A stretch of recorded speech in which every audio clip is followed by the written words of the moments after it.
નમસ્કાર મિત્રો, મારું નામ મહેશભાઈ ભૂત છે।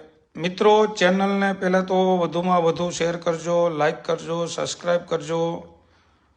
મિત્રો, આજે અમે તમને બતાવવા જઈ રહ્યા છીએ કે આપણી પવનચક્કીથી કઈ રીતે આપણે બેટરી ચાર્જ કરી શકીએ છીએ।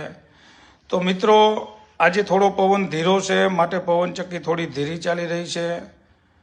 ચાલો અમે તમને બતાવીએ કે કઈ રીતે આપણી પવનચક્કીથી બેટરી ચાર્જ કરી છીએ। મિત્રો, તમે જોઈ શકો છો આ 3 લાઇટ છે। 3 લાઇટ અમે 48 કલાકથી આ ચાલુ રાખેલ છે। લેથેક્સ કંપનીની બેટરી છે।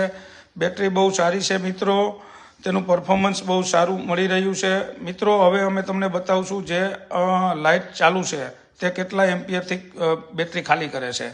મિત્રો, 12.67 એમ્પિયરથી બેટરી ખાલી કરે છે અને જે પવનચક્કીનો પાવર આવે છે તે હું તમને બતાવું છું। તે 14.34 એમ્પિયરથી બેટરીને ચાર્જ કરી રહી છે। એનો મતલબ એવો છે કે આપણી પવનચક્કી 14.4 એમ્પિયરથી પાવર બેટરીને જનરેટ કરે છે અને બેટરીમાંથી આઉટપુટ 12.3 કે 4 એમ્પિયરથી બેટરી ખાલી થાય છે।